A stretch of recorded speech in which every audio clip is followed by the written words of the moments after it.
కోటిన్నర విలువైన ఎర్రచందనం పట్టివేత పోలీసులు స్వాధీనం చేసుకున్న ఎర్రచందనం దొంగలు మేడ్చల్ టౌన్ అక్రమంగా తరలిస్తున్న కోటిన్నర విలువైన ఎర్రచందనం దొంగలను ఎస్ఓటి పోలీసులు స్వాధీనం చేసుకొని అటవీ శాఖకు అప్పగించారు. ఆంధ్రప్రదేశ్లోని ఏలూరు నుంచి ఉత్తరప్రదేశ్కు కొబ్బరి బోండాలను తరలిస్తున్న ఒక వ్యాన్లో ఎర్రచందనాన్ని స్మగ్లింగ్ చేస్తున్నారని సైబరాబాద్ ఎస్ఓటి పోలీసులకు సమాచారం వచ్చింది.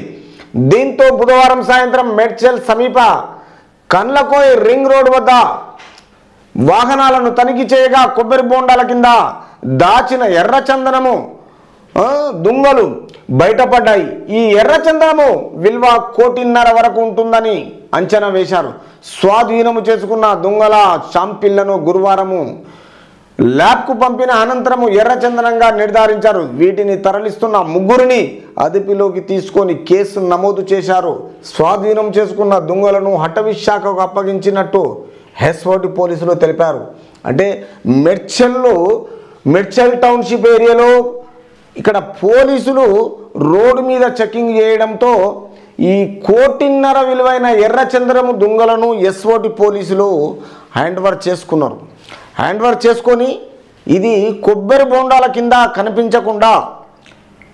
కనిపించకుండా ఈ దొంగలను ఎస్ఓటి పోలీసులు ఆంధ్రప్రదేశ్ ఏలూరు నుంచి ఉత్తరప్రదేశ్కు కొబ్బరి బోండాలు తరలిస్తున్న ఒక వ్యాన్లో ఎర్రచందనాన్ని స్మగ్లింగ్ చేస్తూ దొరికిపోయారు.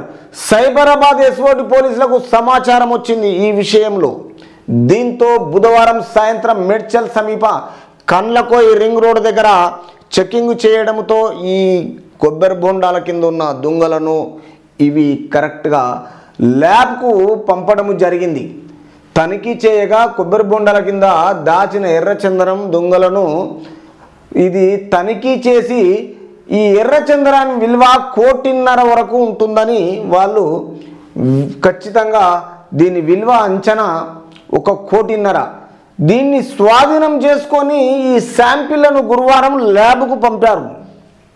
ల్యాబ్కు పంపిన అనంతరం ఎర్రచందనముగా గుర్తింపు ఇది ఎర్రచందనంగా నిర్ధారించారు. వీటిని తరలిస్తున్న ముగ్గురిని అదుపులోకి తీసుకొని కేసు నమోదు చేస్తున్నారు. ఈ ఎస్ఓటి పోలీసులు మేడ్చల్ పోలీసులకు కేసు స్వాధీనం చేసి ఈ దొంగలను అటవీ శాఖకు అప్పగించినట్టు ఎస్ఓటి పోలీసులు తెలిపారు.